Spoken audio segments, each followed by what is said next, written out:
Welcome back, everyone. Hope you all are safe and healthy at your home. Today, I'm going to tell you the difference between RAM and ROM. Let's start. As you all know, computer is a device which can store a huge amount of information. So, computer memory is divided into two parts. First is primary memory and second is secondary memory. Primary memory again divided into two parts, that is RAM and ROM. Whereas secondary memory, we can say secondary memory are those devices which are inserted from outside. Okay, like pen drive, CD, DVD. These all are secondary memory. Now let's start the difference between RAM and ROM. First, RAM. RAM stands for Random Access Memory, whereas ROM, Read Only Memory. RAM is a volatile memory. That means it can store the user's data or instructions along with the result produced by the system. Whereas in ROM, information can stored in it, but it will lost as soon as we turn off the computer or we turn off the power supply. Right? Next is RAM. It can store information temporary. That means whenever we will turn off computer, the memory will lost. When we will restart our computer, we will not able to get that data again. Next, ROM. ROM stores information permanently. That means ROM can store data for a long period of time. It does not depend on the power supply or electricity. Next is RAM. It requires flow of electricity. RAM require a flow of electricity to store a data. Next, ROM.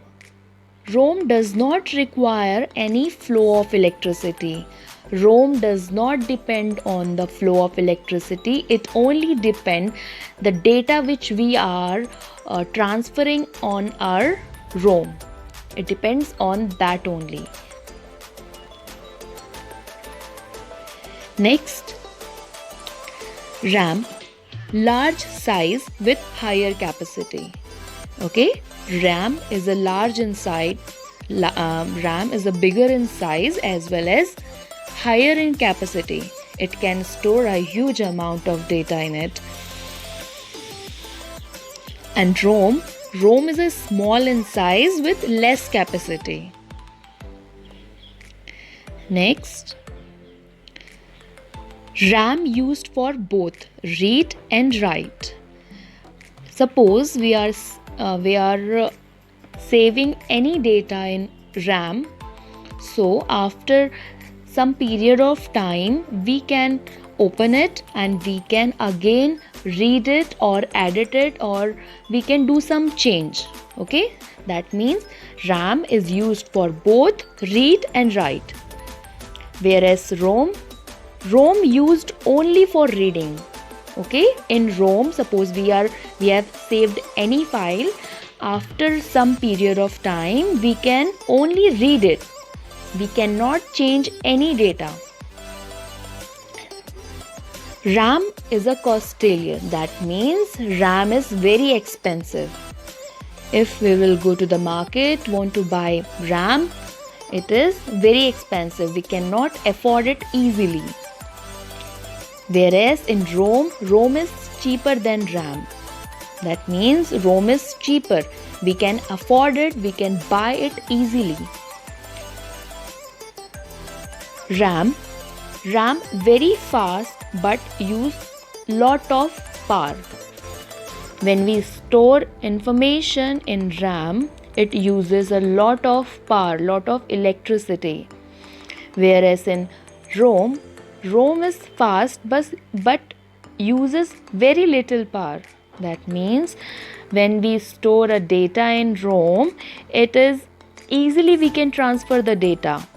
But as comparison to RAM, it uses a little bit of power. Next, RAM. There are two types of RAM, that is dynamic and static.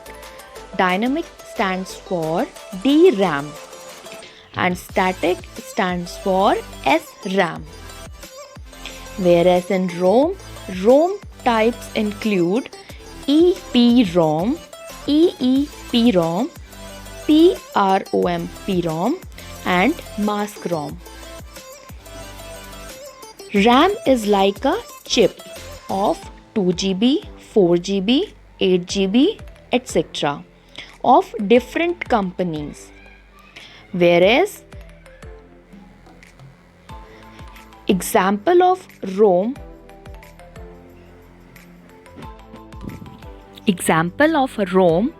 is cartridge in video. Cartridge means it is a small device which used to help the store information of any video, any game, okay, and game console the same, and computer BIOS as well. You can see here the picture of RAM and ROM. Now you can see here the memory divided into RAM and ROM. Okay, primary memory divided into RAM and ROM. Here ROM full form is given here. PROM, that is programmable read only memory. EPROM, erasable programmable read only memory. EEPROM, electrically erasable programmable read only memory. Okay, now you can see here these are examples of RAM. Okay, these small chips helps to store many huge data in our desktop, in our electronic devices. Now this is the example of ROM. BIOS, CD and DVD, ROM. Do you know ROM chip is also inserted in a printer, which help to store preloaded font style. Font is, you very well know what is font. Font is the way of writing any alphabet, okay, that is called font. So DVD contain a preloaded music. We can store any music, any program or any video. And BIOS, it is a chip with instructions which boot computer and load operating system. Okay, BIOS is what? Basic input operating system, right? So BIOS usually help those computer, in every computer, when we turned off computer and after some time we restart it, so BIOS help devices, electronic devices to turn it on. Okay.